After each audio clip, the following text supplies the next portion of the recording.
जिंकतो, हसतो, हरतो हे करत असताना आपण स्वतःसाठी वेळ देत नाही.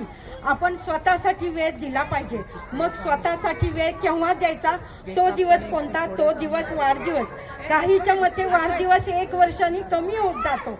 वाढदिवसाला दुःखाची झालर आहे हो, पण वाढदिवसाला दुःखाची झालर असली तरी त्याचबरोबर त्याला आनंदाची झालर आहे. कारण आत्ताच्या आधुनिक युगात, स्पर्धेच्या युगात, धावपळीत ज्या दिवशी आपण जन्माला आलो तो दिवस पुन्हा पाहणे म्हणजे भाग्याचे. तो दिवस पाहणे आहे. ज्या दिवशी आपण जन्माला आलो त्या दिवशी आपल्या आई वडिलांचे चेहऱ्यावरील आनंद आठवा. आपण जन्माला आलो तेव्हा आपल्या आनंदाच्या भरात आई वडिलांनी नातेवाईकांना वाटलेली जिलेबी, बर्फी आठवा.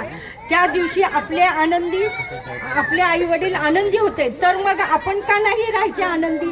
आपण ढगात गेल्यावर आपल्या जयंतीला अनेक हार पडतील, त्याचा काय फायदा? मग वाढदिवस साजरा करणे चुकीचे काय?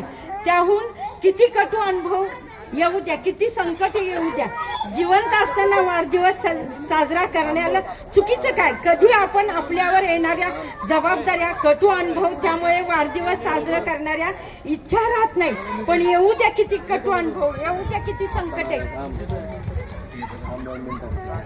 वाईट प्रसंग येऊ द्या किती आव्हानं, पण त्यावर मात करत आपल्या जीवनाला अतिशय आनंदाचा क्षण म्हणजे वाढदिवस साजरा करायलाच हवा.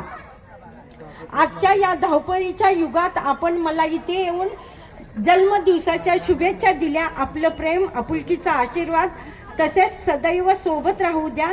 त्या आपल्या सर्वांचे मनापासून आभारी. आमच्या चॅनलवर नवीन असाल तर सबस्क्राईब बटनावर क्लिक करा आणि बेल आयकॉन प्रेस करा.